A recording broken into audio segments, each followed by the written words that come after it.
Ariom and Namaste to all. Namaste, dear friends and spiritual seekers. I welcome all of you tonight to this third session, online session about life management on Bhagavad Gita way. And I would like to give all of you a warm welcome on behalf of the European Yoga Federation and the United Consciousness. Our guest tonight will be Amadio Bianchi, Swami Suryananda Saraswati from Italy, and Dr. Vikram Singh Tomar. Thank you very much for being with us today and enlightening us with this such a wonderful and amazing wisdom. This evening topic will be Upasana Yoga, liberation through selfless devotion and surrender. So I welcome all of you. Thank you. And I first of all would like give the floor to Swami Suryananda Saraswati for the first part of this evening, where he will introduce to us the beautiful and amazing wisdom, and then we will give the floor to Dr. Vikram Singh Tomar with these inspiring words on the Bhagavad Gita way. And then we will leave the last part of this evening for question and answer session. So thank you very much, and I hope you will enjoy this wonderful event. Swamiji.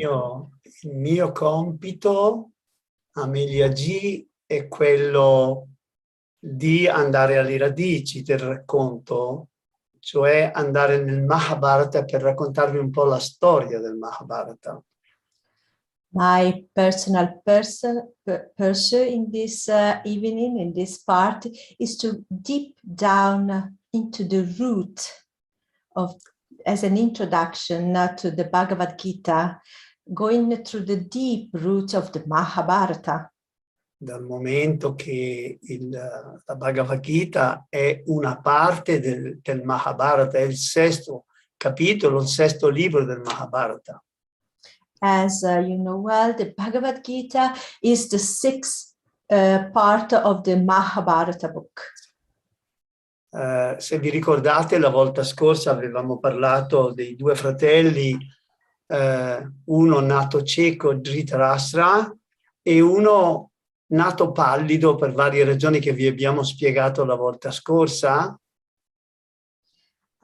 Just as you may remember, we ended our story last week with two brothers. These two brothers were one a blind brother, Dhritarashtra, and a very pale brother, Pandu. E Dhritarashtra era il primogenito, per cui era il discendente diretto che doveva regnare nel regno di Hastinapura. Dhritarashtra was the first brother, and he was the real descendant for the destiny. Però essendo nato cieco aveva abdicato nei confronti del fratello Pandu, nato pallido. But being blind, he rejected the throne to the brothers, who was Pandu, the pale one. Pandu aveva ben amministrato e condotto il suo comportamento in maniera eccezionale nella conduzione del regno. Pandu did a great work in organizing and carry on his the reign throughout his life. Ma al termine delle sue imprese guerresche, dunque, but at the end of his war exploit, quando si ritirò con la sua moglie Kunti, le sue due mogli Kunti e Madri, Pandu retired himself with his two wives, Kunti and Madri, e si era ritirato sui declivi dell'Himalaya in una foresta di alberi shala, alberi particolarmente nativi del subcontinente indiano che possono raggiungere i 30 metri di altezza, no? E che si dice siano preferiti da Vishnu. And they retreated on the slopes of the Himalaya forest where a lot of shala trees were there. These very particular trees, native of the Indian subcontinent, that can reach up to 30 meters high and that are said to be preferred by Vishnu. Un giorno, mentre Pandu era a caccia, uccise un cervo, vi avevo raccontato, che era impegnato nei giochi d'amore con la sua compagna. As I said, one day while he was hunting, he killed a deer who was engaged in love games. Prima di morire il cervo, che in realtà era una creatura ultraterrena, gli lanciò una maledizione. Before the deer died, actually the deer was a otherworldly creature. This deer put on a curse on him.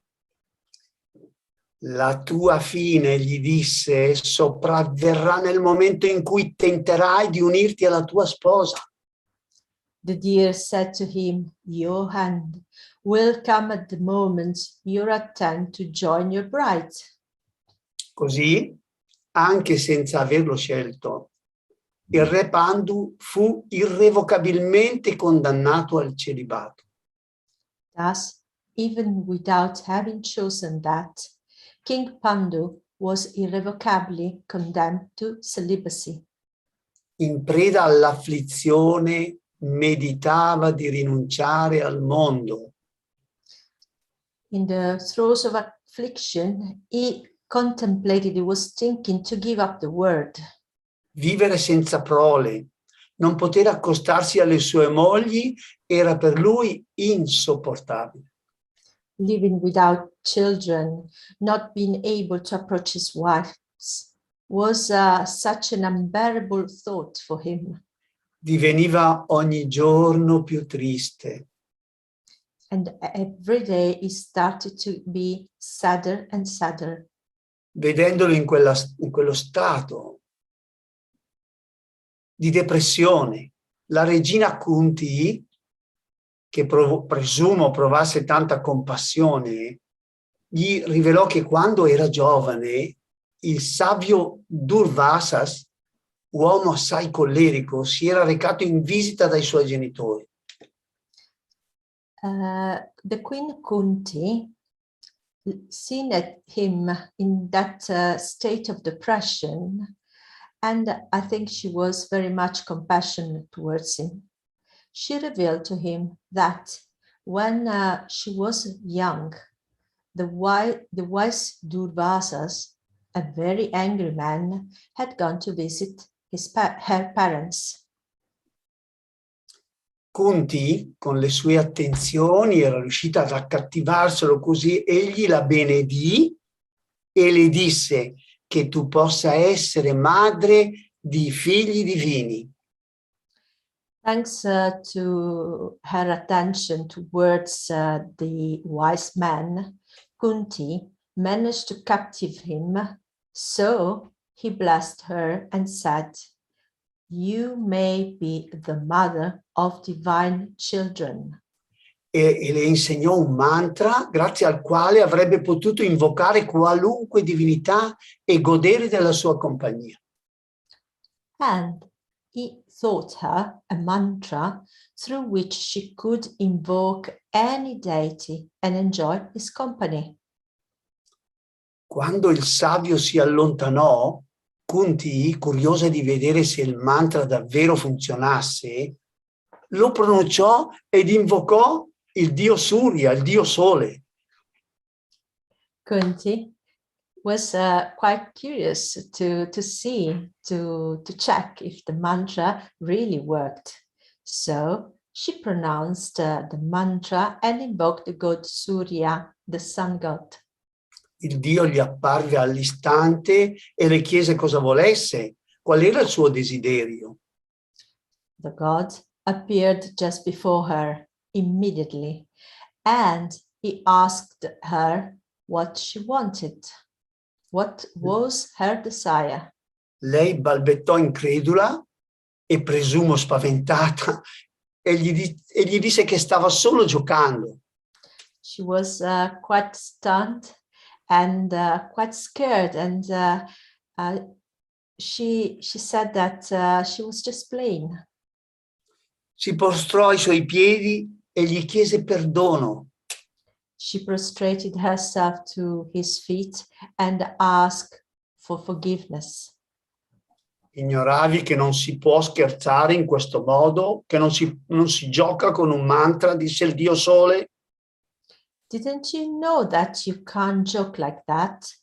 That you don't play with the mantra? Said the sun god. Lei, pietrificata dal terrore, era ammutolita, ma il Dio la tenne tra le sue braccia e prese ad accarezzarla. She was completely scared and petrified with terror, but the god held her in his arm and began to caress her. Surya se ne andò solo dopo un prolungato amoreggiare. The god Surya left her only after a prolonged alliance. Da questa unione nacque un bimbo speciale, racchiuso in un'armatura e che portava 2 vistosi orecchini. Per questo fu chiamato Karna, che in sanscrito significa orecchino, orecchio. From this union, a baby, a child was born, a very special child, who was enclosed in armor and carrying 2 fleshy earrings. For this reason, it was called Karna, which in Sanskrit means earring.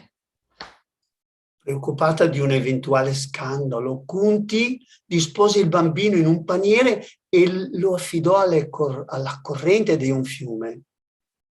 Scared and worried about a possible scandal, Kunti placed her child in a basket and entrusted him to the current of the river. Fu trovato dalla moglie di un cocchiere che viveva sulla riva del fiume, Radha, che lo ritenne un dono divino e insieme a suo marito lo allevò con le più tenere attenzioni. This child was found by the wife of a conchman who lived on the bank river, Rama, who considered him a divine gift, and with her husband raised him with the most tender attentions. Troveremo questo valoroso guerriero sul campo di battaglia in una situazione insolita che vi posso spiegare più avanti. We will going to find this brave warrior on the battlefield in an unusual situation that I will explain to you later. Il re Pandu, quando ebbe ascoltato questa storia, pensò che Kunti fosse stata benedetta dagli dei. The king Pandu, when heard this story out of Kunti, he thought that Kunti had been blessed by the gods. La maledizione che pesa su di me mi esclude per sempre dalla paternità, disse Pandu, ma grazie a te potrò essere padre e tu sarai una madre meravigliosa. The curse that waits on my head forever exclude me from fatherhood, Pandu said, but thanks to you, I can be a father and you will be a wonderful mother. Non perdere tempo, preparati per ricevere gli dei. Rivolgi innanzitutto la tua preghiera a Yama, al Dharma, il Dio della morte e della suprema giustizia. Please do not waste any more time. Prepare to receive the gods. First of all, pray to Yama, the Dharma, the God of death and supreme justice. E la più etica e saggia tra le entità celesti, il figlio che nascerà potrà sempre guidare la nostra dinastia, la dinastia dei Kuru, lungo la retta via. He is the most ethical and wise of the celestial entities. The child that will be born will always be able to guide our dynasty, the Kuru dynasty, along the right path. La regina Kunti si preparò e meditando su Yama proferì il mantra e Yama rispose alla sua invocazione ed essendo questa la seconda volta che invocava una divinità, la prima, se vi ricordate, ad Esaminetta invocò il dio Surya quasi per gioco, questa volta si comportò adeguatamente.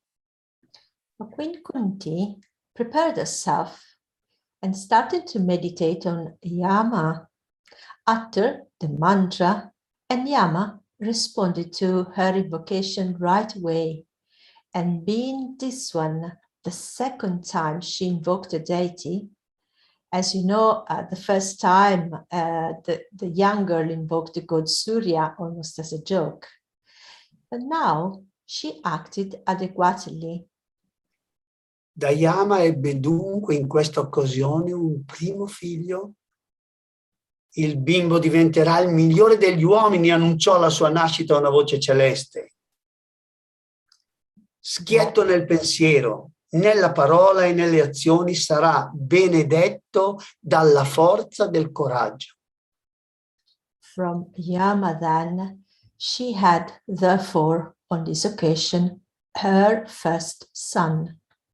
The child will become the best of men, she announced at his birth, and a heavenly voice started to speak, outspoken in his thought, speech and action. He will be blessed with strength and courage. Si chiamerà Yudhishthira, che significa fermo e costante in battaglia. His name will be Yudhishthira, which means firm and constant in the battle. Il re Pandu, felice, pregò la regina Kunti di evocare un'altra divinità per avere un secondo figlio.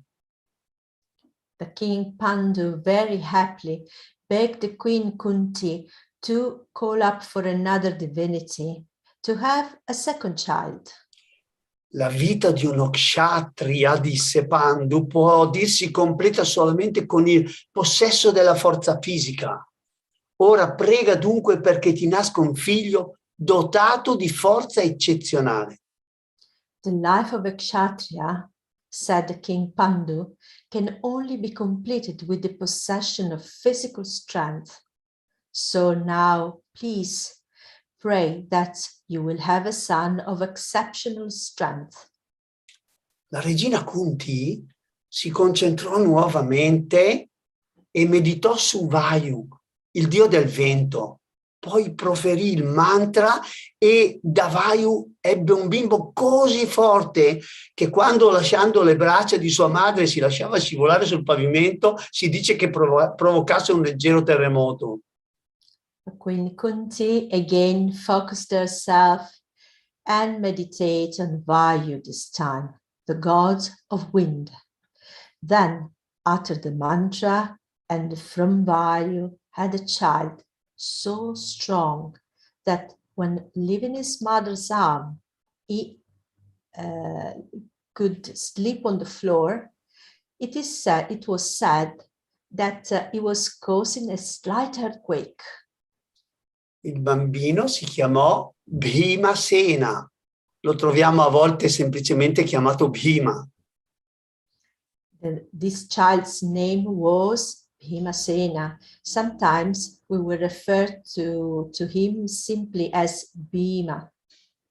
Pandu, doppiamente felice, desiderò un terzo figlio. Dobbiamo avere in famiglia un guerriero, disse, che dia prova di impareggiabile prodezza nell'uso delle armi. Pandu was twicely happy and wished for a third child. We must have a warrior in our family now, he said, and that this child had to show a real power and a real skill in the use of arms. Dopo aver osservato insieme a Kunti un anno di penitenza, rivolsero una preghiera a Indra, il re degli dei, che deteneva forti poteri. Together, the king and the queen Kunti, they observed a year-long penance. And after this year-long penance, they prayed to Indra, the king of the gods, who held strong powers.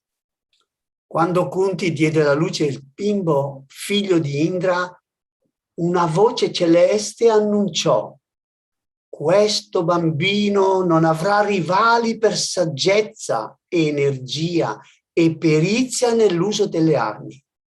When Kunti gave birth to this child, to the child son of Indra, a heavenly voice announced, "This child will have no rivals for wisdom, energy, and he will be a real expertise in the use of weapons and arms.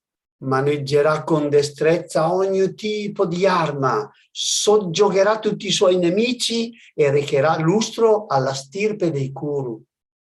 He will be very skillful in the use of every kind of weapon. He will subdue all his enemies and bring prestige to the Kuru lineage. Questo bambino venne chiamato Arjuna. This child name was Arjuna.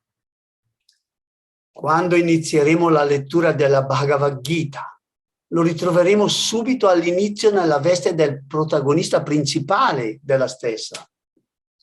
On reading the Bhagavad Gita, we do find him immediately at the beginning as the main protagonist of the script.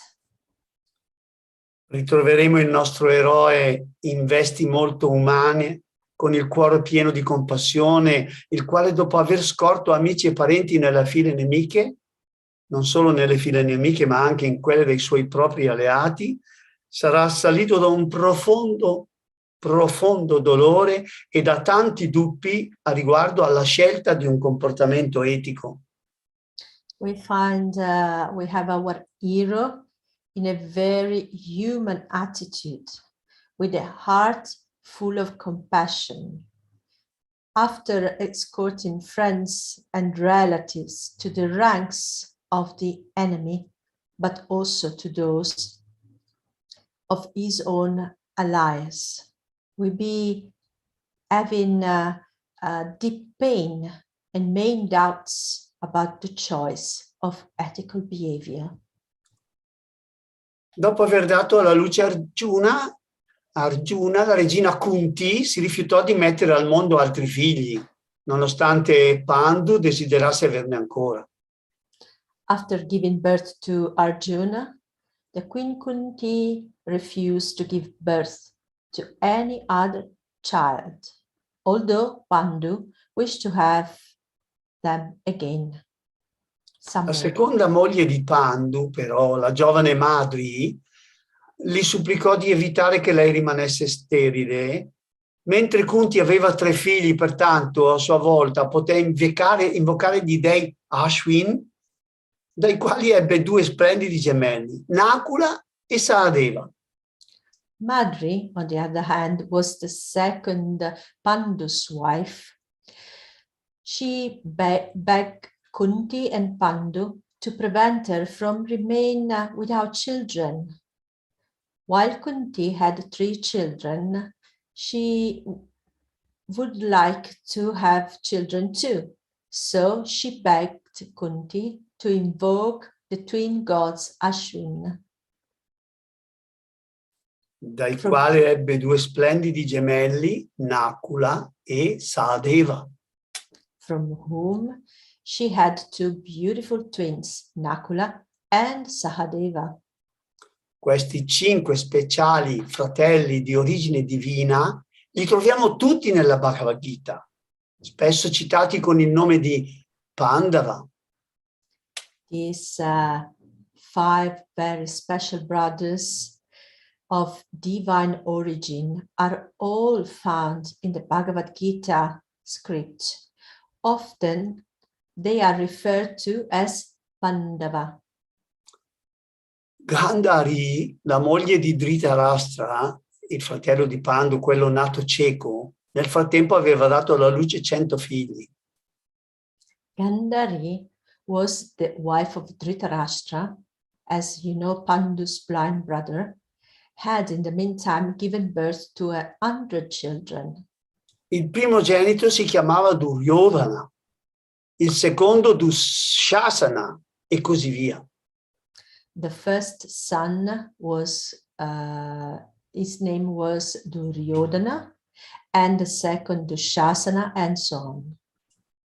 Costoro per tutta la vita saranno acerrimi nemici dei Pandava, causando la guerra che ritroviamo nella Bhagavad Gita. They will be the bitter enemy of the Pandava, causing the war that we have in the Bhagavad Gita. Il Mahabharata, in fondo, narra la storia del conflitto fra questi cugini, una guerra inevitabile combattuta nel tentativo di fare affermare la giustizia. The Mahabharata ultimately tells the story of a conflict between these cousins, an inevitable war fought in the attempt to assert justice. Torniamo ora per un attimo a Pandu, che avevamo lasciato felice per l'arrivo di questi 5 figli.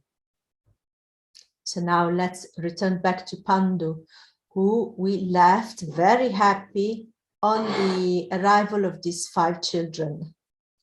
La sua inevitabile fine sopravvenne quando un giorno, passeggiando nei boschi in compagnia di Madri, fu sopraffatto dal desiderio di possederla con la complicità di una primavera ricca di fiori variopinti e di foglie tenere sugli alberi, il cinguettio degli uccelli, il dolce tepore. The Pandu's inevitable end came when one day, walking in the woods with in the company of Madri, was overwhelmed by the desire to possess her. This under the complicity of a spring full of colors, flowers, tender leaves on the trees, the creeping of birds, the gentle warmth, the image of a L'immagine del corpicino di Madri, rivelata dai raggi solari attraverso il suo abito, incapace di resistere a quell'attrazione, la prese con slancio appassionato, sebbene lei gli ricordasse la maledizione, e morì fra le sue braccia. Madri, with the beautiful tiny body that was revealed by the rays of the sun through her dress, unable to resist that attraction, it took her with passionate enthusiasm, although she reminded him that the course, and he died in her arms. Alla sua morte, le 2 donne prepararono una pira, sistemarono adeguatamente il corpo del re sulla stessa e le diedero fuoco. Upon his death, the 2 women prepared the pyre, properly placed the king's body, and set it on fire.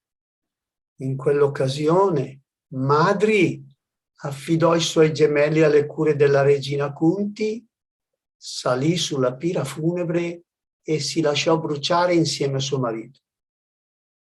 On that special occasion, Madri entrusted her to the twins to the care of the Queen Kunti. She climbed the funeral pyre and let herself be burned with her husband.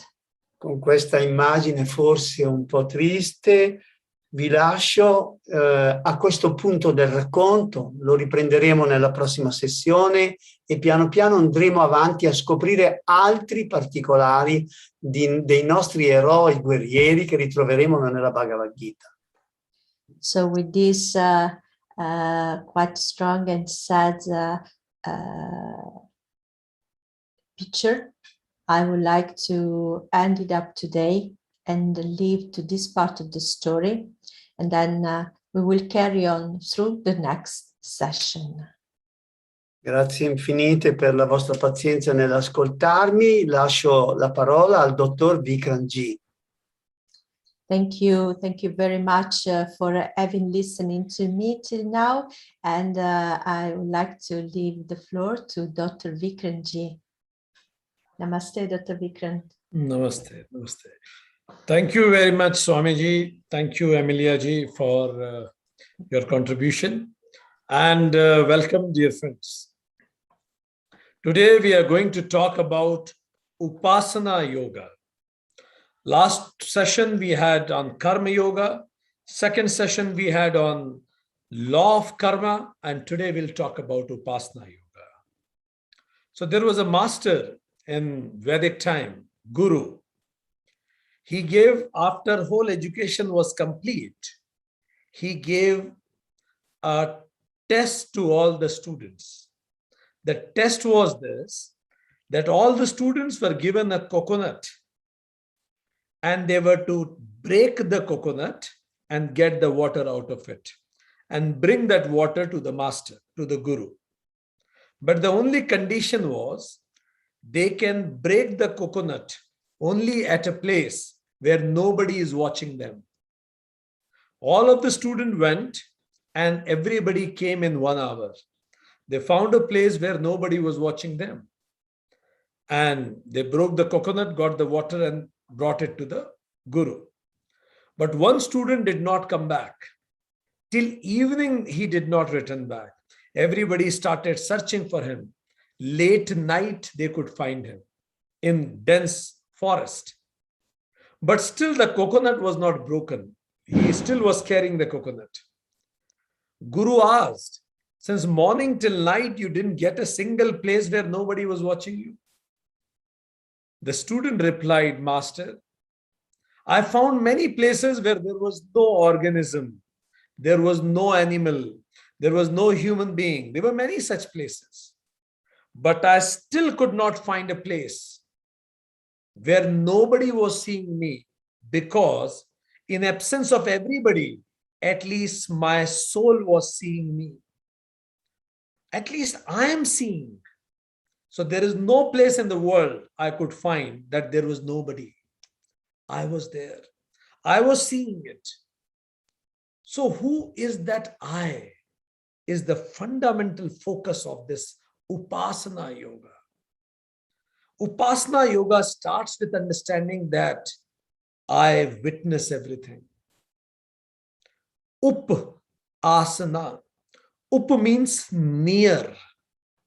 Asana means sitting.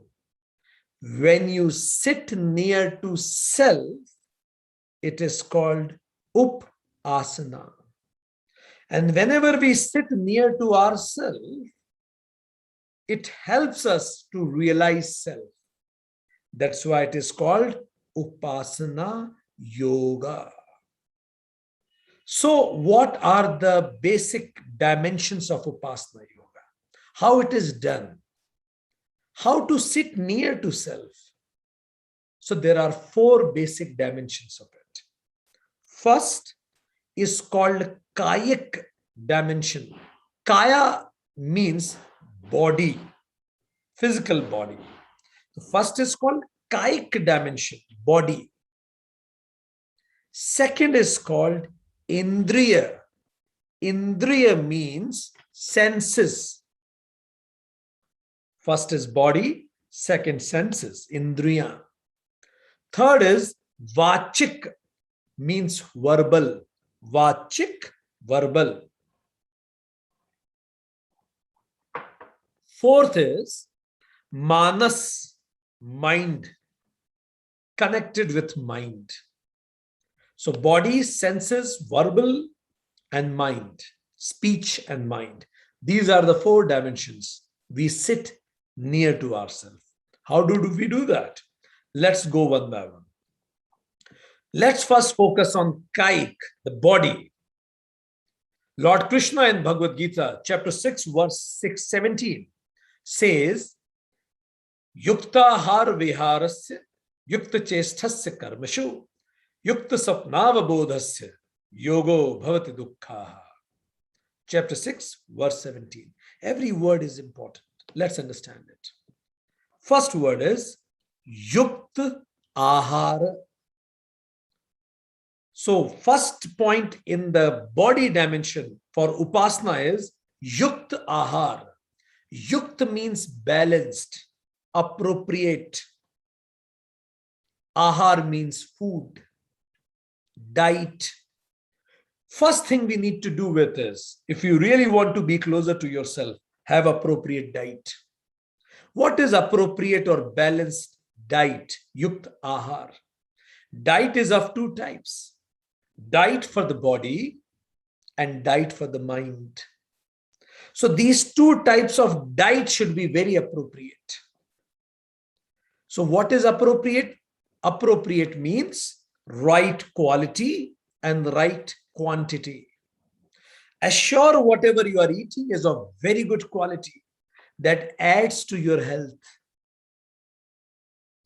And whatever you are eating should be of very good, enough, proper quantity. Should not be too less or too more. Both will lead to dis-ease. So this is the first thing, yukt ahar. Balanced diet, even emotional diet, mental diet is also very much important. What do you mean by mental diet? Being near to those people who speak good, who speak nice, so that you feel more elevated and happy in life, isn't it? Second point in this is yuktahar viharasya. Vihara means recreation.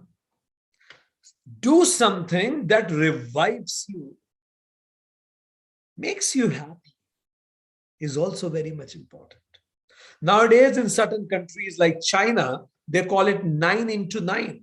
Go to office 9 o'clock in morning and work till 9 in night, 12 hours, multiplied by 6 days a week.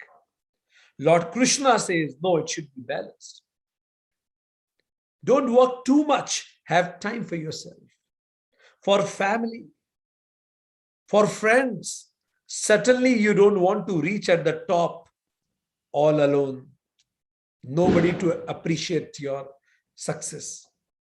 And focus on self also, your hobbies. Steve Jobs, when he died, he said, never forget to pursue your hobbies. I did this mistake. Never forget to give your time to your family. I did this mistake. So, yukta har viharas, recreation. Third in that, yukta har viharas, yukta cheshtasya karmashu. Again, cheshta means hard work. Karmashu means work. Yukta cheshtasya karmashu. Balanced work you should also do. It does not mean that you spend your whole life and whole day only in recreation, family, friends, and nothing, all fun and no work. No, it's not like this. Do your hard work. Even Bible says that God created this world in 6 days and then took rest on 7 days, 7th day, that is Sunday. So only that person who has created his world in 6 days, has worked so much hard, is eligible for a Sunday. So work hard.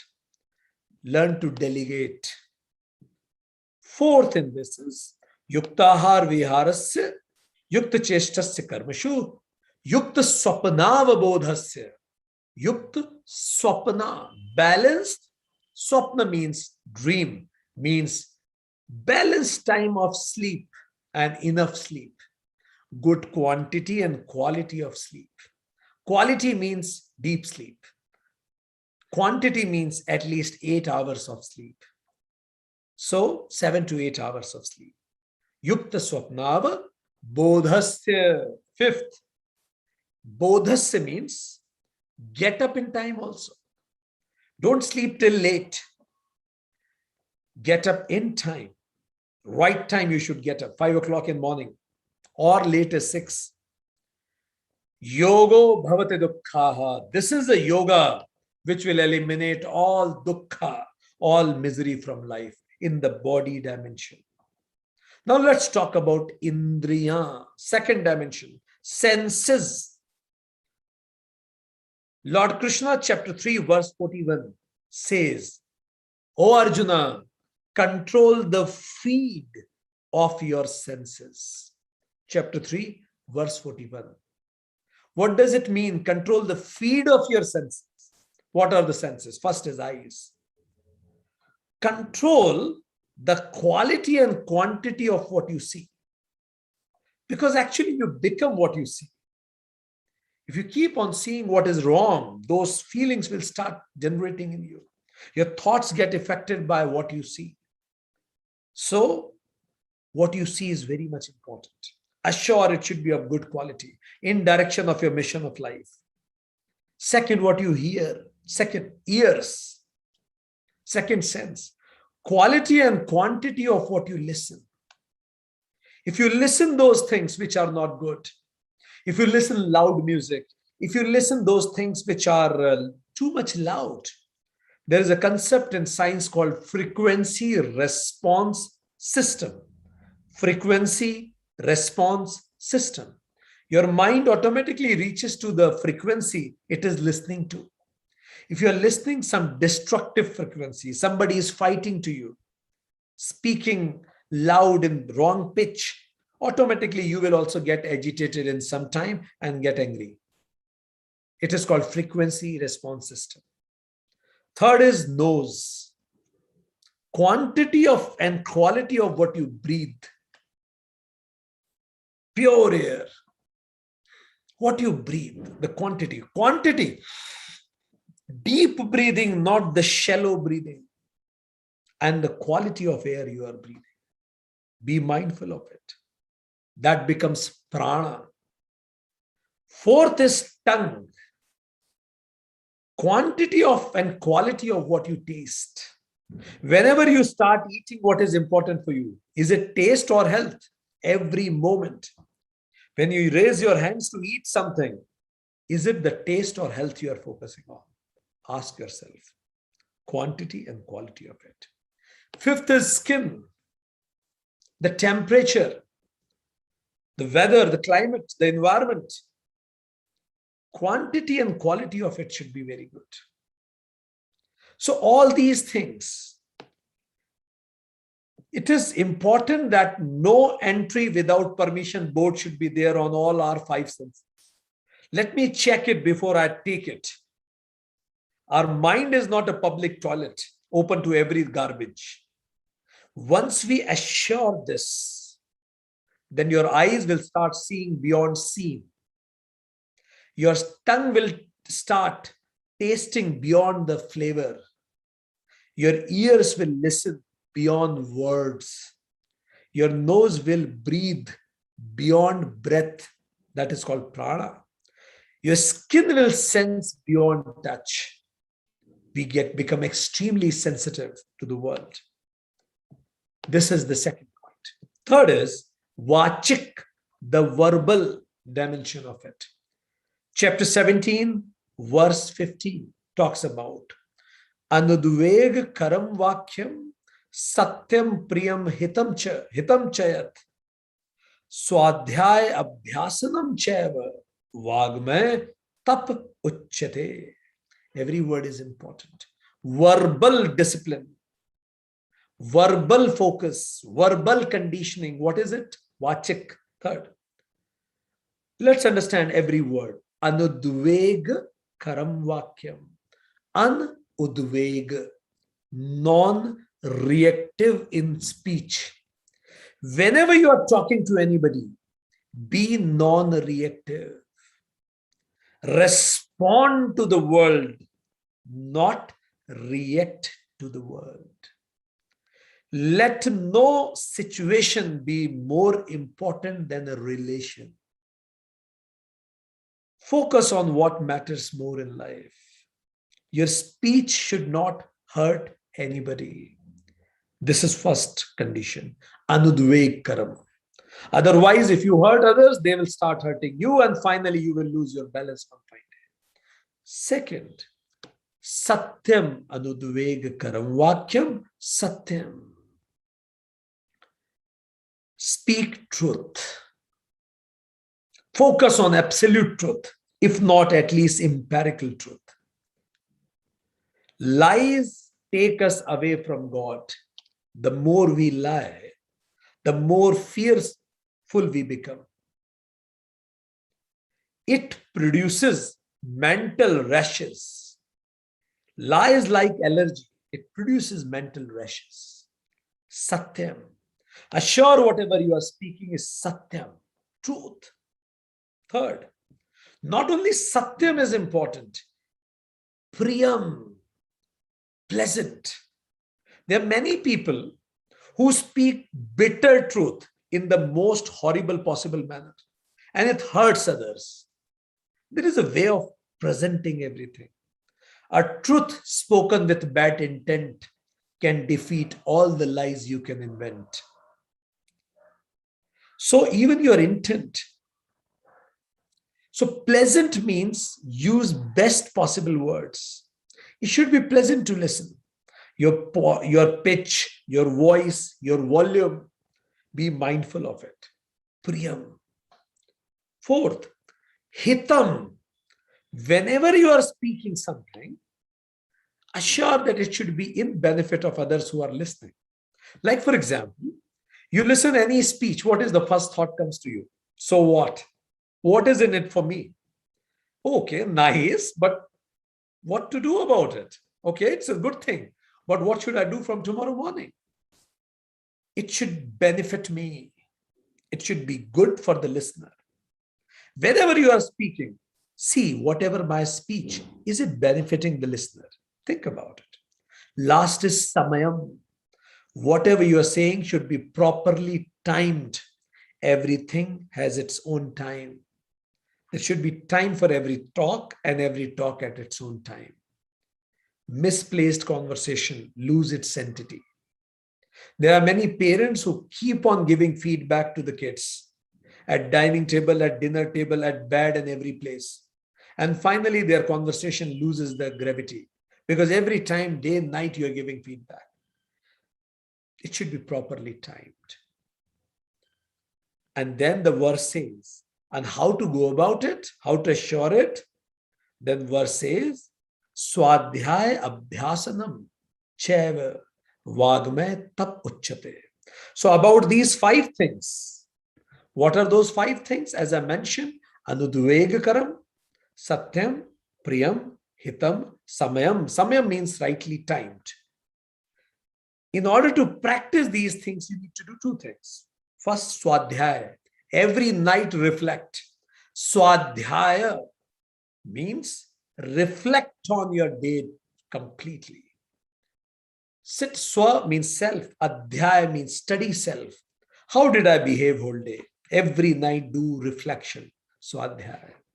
Second is abhyasa. Practice it daily. Every night, reflect upon it. Every morning, start practicing it. Do it daily. We achieve it. Last is manas upasana, mind conditioning. What is mind conditioning? Yes, it is true. Mind is a monkey. It jumps here and there.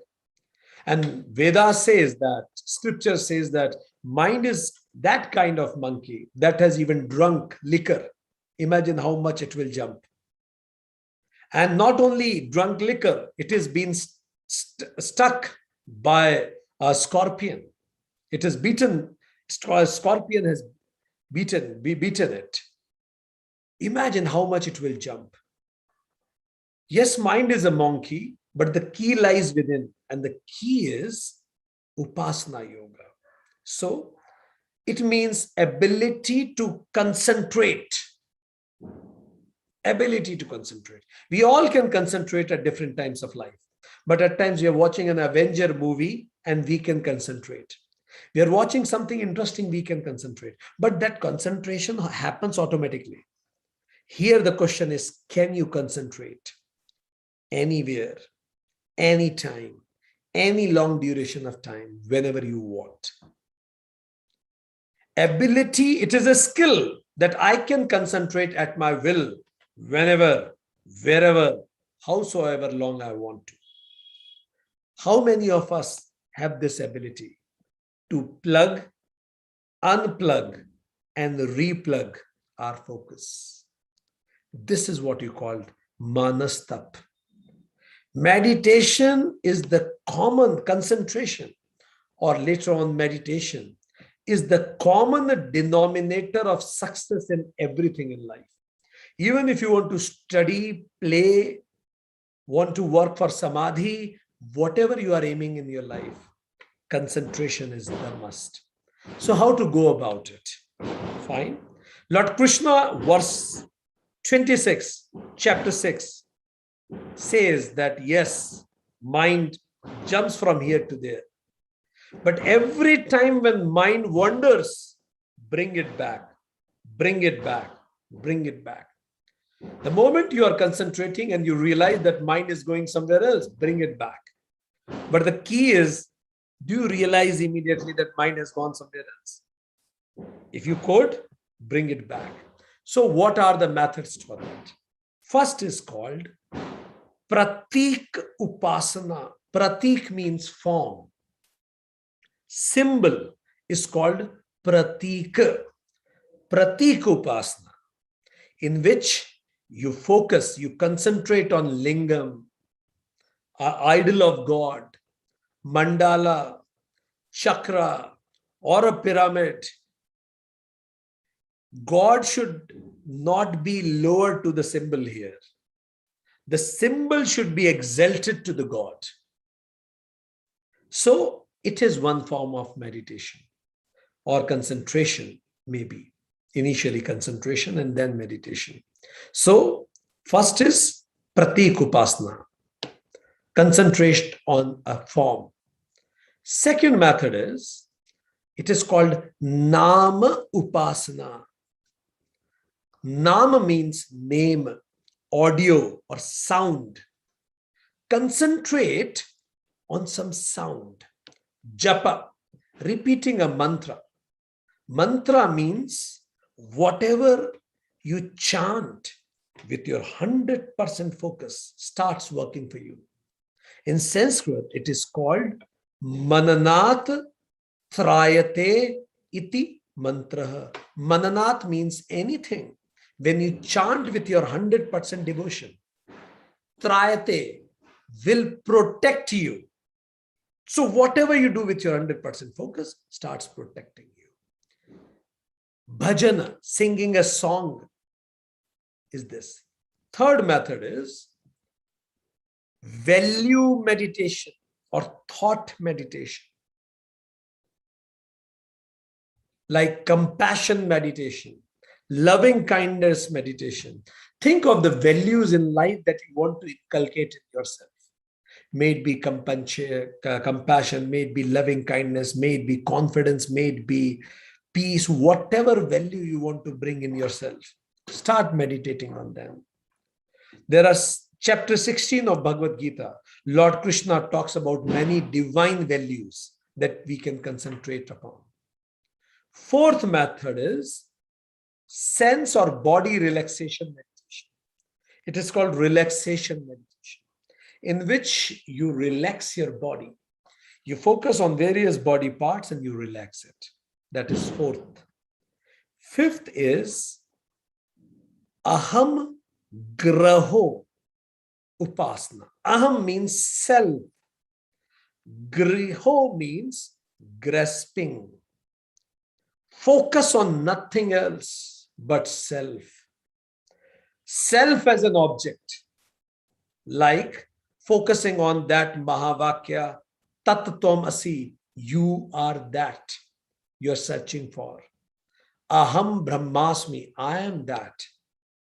So These are the 5 methods Saint Sincere suggests that we can focus on the mind. And every time when mind goes out, bring it back, says Lord Krishna. Chapter 6, verse 26, because many times it will happen. Once by this we assure Upasana Yoga, what it will give us by these 4 dimensions and 5 points in each. 4 multiplied by 5, 20. What it will yield, what it will give, it is called Chitta Sthiti. Chitta means mind. Sthiti means stability. Your mind will become still. Jesus says, be still and know I am your God. You need to be still, then only you can see through. This glass of water, if I put a coin in the bottom and if I shake it like this, creating lots of waves over here, and in the shaky water, if I tell you, can you read what is written on the coin? You cannot read because the water is shaky. You can't see it. In order to see it through inside, water has to be still. When the water becomes still, you can see through yourself. So in any case, it is must that the water should be still. So this coin is situation. This water is my mind stuff. So mind has to be stilled. Whole Patanjali Yoga Sutra focuses on this techniques on stilling the mind. Then what is the contribution of Karma Yoga that we still studied before? Imagine this water is still, but I pour black color in this water. Now water is of black color, or rather I put some mud in this. Now it's a muddy water. Now can you see? Water is still, but it is muddy. You can't see through. It means there are 2 conditions in order to see through. If you want to see deep, there are 2 conditions. First, water should be pure. No muddy water, no adulteration in the water. How you will get it? By proper attitude. What will give proper attitude? Karma Yoga. Karma Yoga assures Chitta Shuddhi. Chitta means mind. Shuddhi means purity. So Karma Yoga, when you do it properly, makes your mind pure. Water is pure. But only pure water won't work. If pure water is shaky, you get angry soon, if you get depressed soon, if you get elevated soon, if you have mood swings, you can't see the truth. You are too tender for that. Stillness, that you will get by Upasana Yoga. So step 1 is Karma Yoga, purity. Step 2 is Upasana Yoga, stability. When the mind is pure and stable, now we are ready to learn Jnana Yoga, which we'll study later. Because knowledge will be given to a person whose mind is pure and still. He will understand it properly. But if a knowledge is given to a person whose mind is not stable, not pure, he will take wrong meanings out of it and adulterate the knowledge itself. So let's conclude what we discussed today. Upasana Yoga. I am always there. Seeing the seer is Upasana. Up, near. Asana means sitting. It is sitting near to oneself. How to sit near to oneself? 4 dimensions. Kaik means body. Indriya means senses. Vachik means verbal. Manas means mind. How to go about body? How to sit next to the body? Chapter 6, verse 16 and 17. Yuktahar viharasya, balanced food for mind and body, both of good quality and quantity. Vihar means balance, recreation, something that revives you, friend, family, self.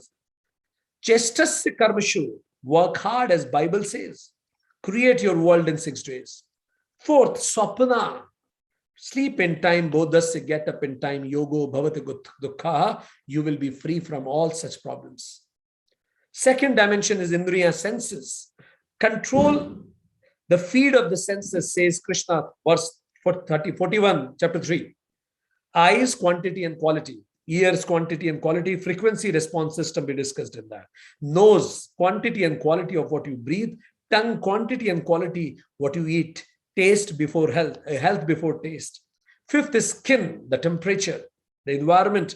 Then you'll be able to see beyond the obvious. Extrasensory perception can develop because mind is not a public toilet. Vachik is verbal. Chapter 17, verse 15. Anudveg, not reactive. Respond, not react. Relation is more important than situation. Satyam, truth. Lies creates mental rashes. Priyam, pleasant to listen to. Hitam, benefit. It should benefit others. Samayam, it should properly be timed. Two methods, swadhyaya, daily reflect upon it, and abhyas, practice it daily. Last is manas, mind, chapter 6, verse 26. That whenever mind wanders, bring it back again and again. Ability to concentrate on will wherever you want, whenever you want. First method is pratik, form. Second is nam, sound. Third is thought, value meditation. Fourth is body relaxation. Fifth is aham graho, on self. By this, we get chit sthiti. And when we are still, we can see through. So these are the steps towards self. Over from my side, we are open for questions now.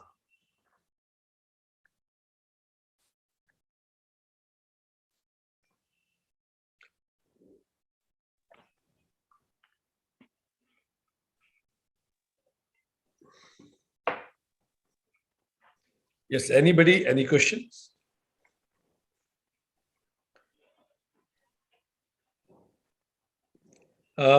Because every country, people have different accent.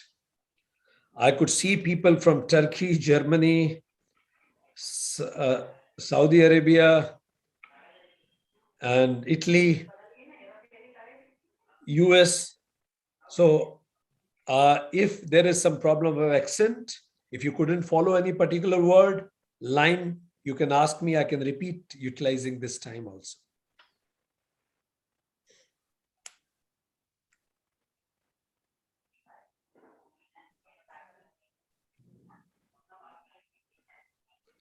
Meanwhile, if you think of a question,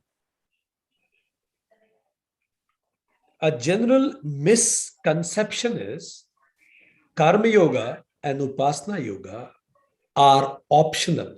Either go for this or that. Adi Shankaracharya says they are not optional. They are step by step. First step is Karma Yoga. Second step is Upasana Yoga. Both are must. It does not mean that you cannot start Upasana Yoga if you're working on Karma Yoga. You can do both together. But your Upasana Yoga will fructify when your Karma Yoga is established. Because if your Karma Yoga is not established, there will be so many thoughts to you in your mind. You can't even think much. You can't meditate. Yes, Adriam from South Africa. Hariom, namaste. Namaste, Adrian. Before you speak, let me compliment you. You make such beautiful summary. Please, we all will be waiting for the video today to digest the Sanskrit words. Yes, Madam Kubuk, we will take care of it. Very soon it will come. So, Adrian, you make such beautiful summaries. My salutations for that. And I will share your summary with your permission if it is okay with you, with whole group. Yes, no problem. I will try and make it more accurate. It's only because you do it so concisely and in such a good order that I'm able to. So thank you. Thank you very much, Doctor, and Hariom to everyone present. I was thinking about, I had a thought since the last lecture, and I was wondering whether... Manojji, just hold on. Manojji, kindly mute yourself. Thank you. Boliye. I was wondering whether Karma Yoga and all these laws apply in the dream state. Or? Does Karma Yoga and these rules, do they apply in the dream state as well? Do they apply on the dream state, is it? In the dream state, yes. Yes. Dreams are the reflection of waking state.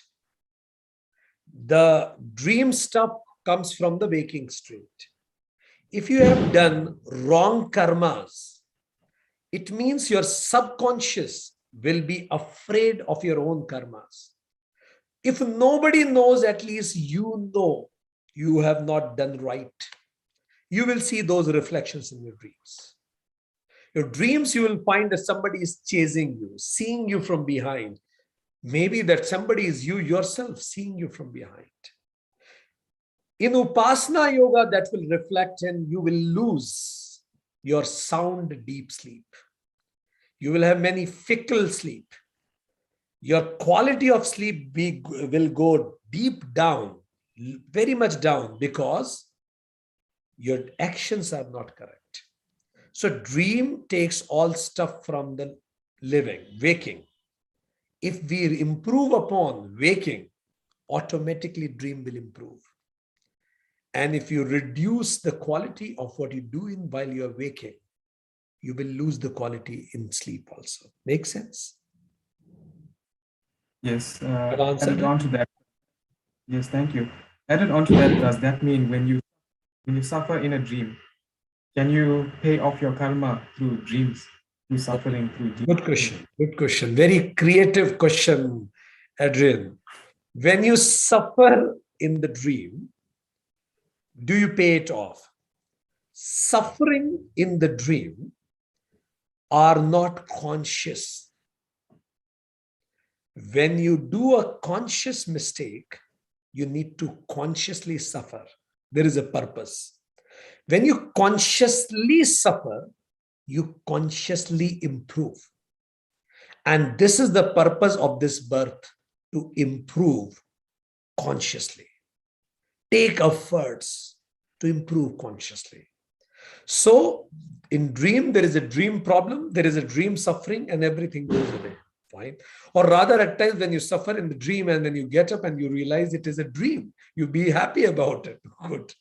It was a dream. But if deeds are wrong, you need to suffer consciously, not to punish. As I told you, law of karma is not a punishment tool. When you suffer consciously, you think about it consciously and you improve on it. And that is the whole purpose of taking birth. So make sense? Yes, thank you very much. So it does not get reduced from the Sanchit karma, to be more precise. It remains there. Yeah. I see. Thank you very much. Thank you. Any other question, anybody?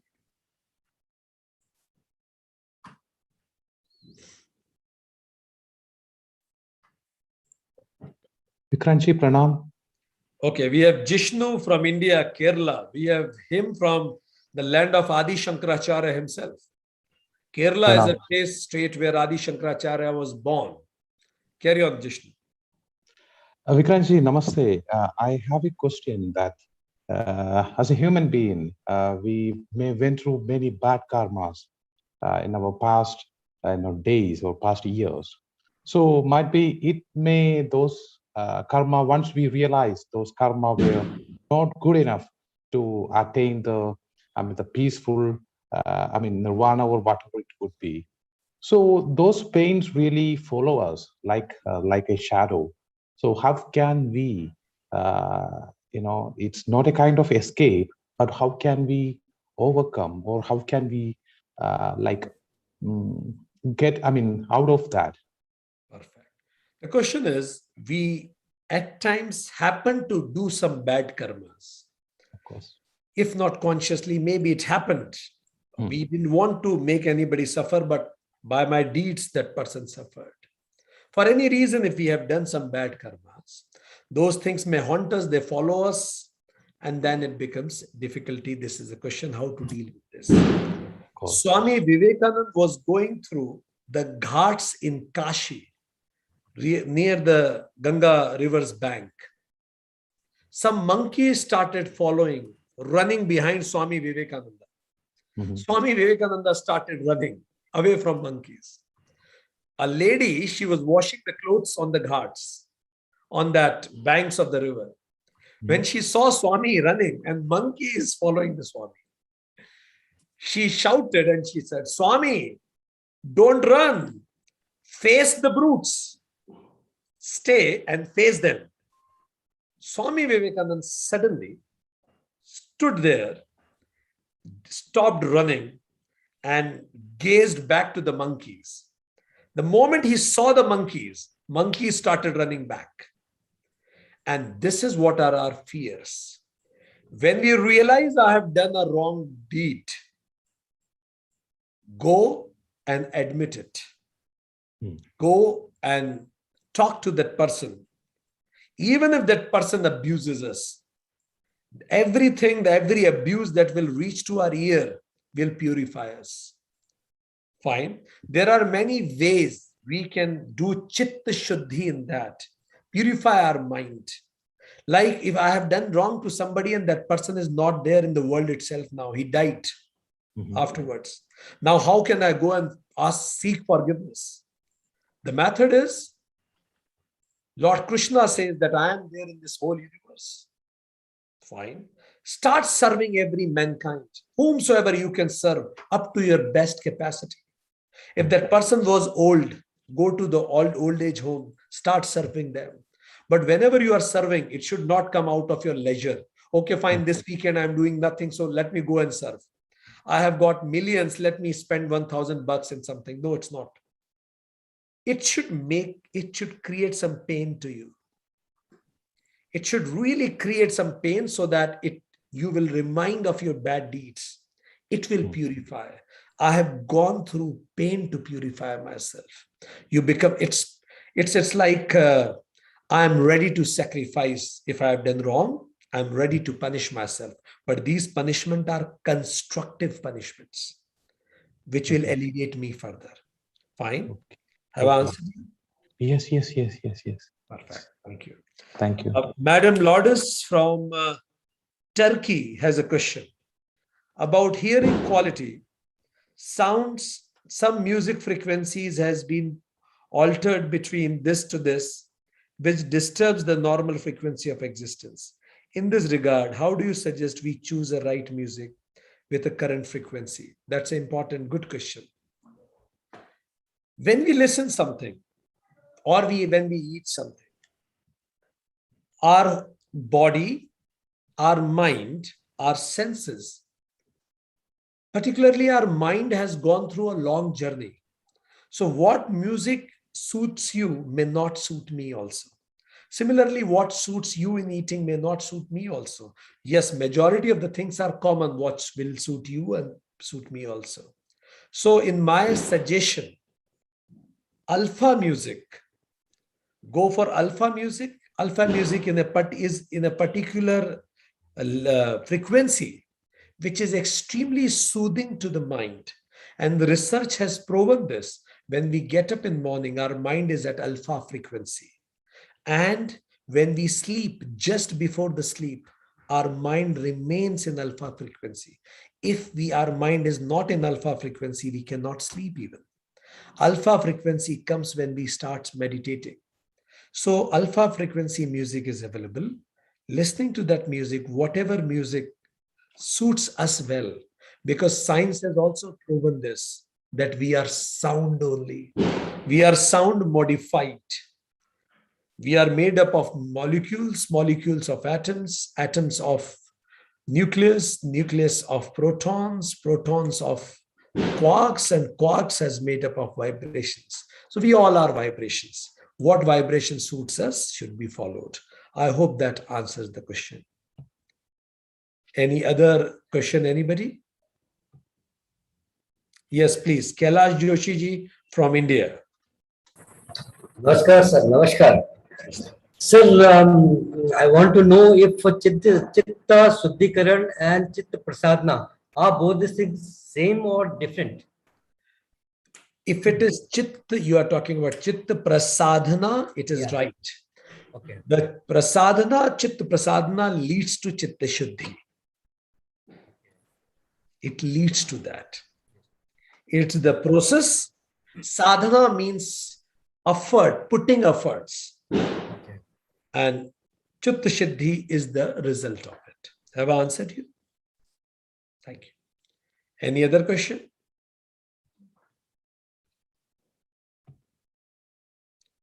Generally, in online sessions, if there are no questions, it has 4 meanings.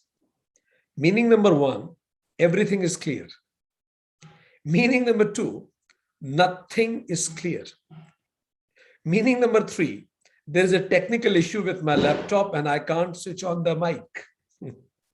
Meaning number 4, I'm hungry and I want to eat after the session is over. So my mind is in that. Or I'm sleepy if it is night. So I don't know what is the reason out of these 4. But meanwhile, we have Adrian here from South Africa, again ready with his amazing craft of the session today. Let me share it with you. Just hold on. Even I become curious about the way he makes it. Okay, let me share my screen and then I'll show you. Someday when I'll come to South Africa, I'll learn this technique from you. How do you make it in such less time? Just let me make it bigger. You'll see it. Can't I make it this? So he says it's Upasana Yoga. And then he said that there are 4 dimensions of Upasana Yoga. He said what is Upasana, then 4 dimensions: body, senses, speech, mind, and concentration. Though my concentration will come in mind. I'm sorry, Andrew, probably I did not put it better. So then in this, he mentioned about how to deal with body, mind, senses, about 5 senses, Vachik, about all those dimensions in that, Manas, how to train your mind, and different types of concentration he mentioned. Almost he covered everything. Thank you very much. If you want, we can mail you this, all of you, with permission of Adrian. If he permits us, we can do that. And let me show you of Karma Yoga also. He made it very good. Let me show you of Karma Yoga also. He sent it to me, that also.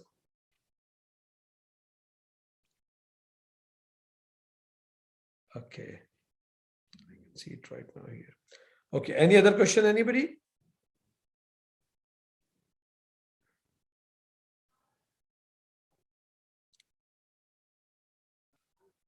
So we will send it to you that whatever Adrian made from South Africa. I didn't get it. Adrian's Karma Yoga, if you can share and show everybody, because I couldn't see it. Can you share again with me, Adrian, if you are here? On chat box, if you can share with me, I can show it to everybody. Yes, I can share it. Please share it to me on WhatsApp. I will show it to everybody. Yes, anybody else, any question?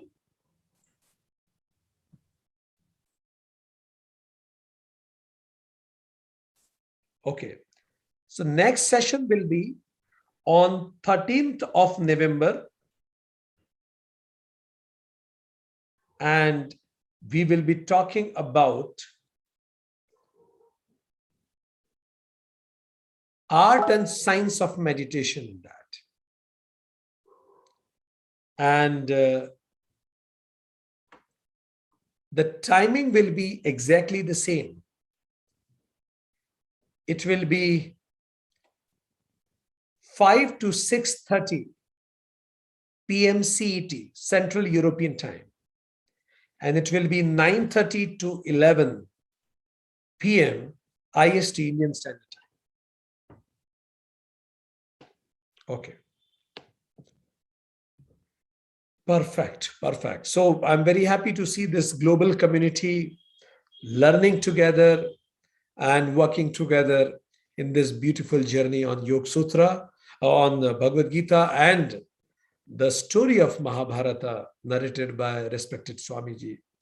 So if there are no questions, we can bid goodbye for the day. Adrian, are you sharing with us? Did he send us? It's still uploading, but I'll email it to. Okay. Perfect, perfect. No worries, no worries. It is getting uploaded.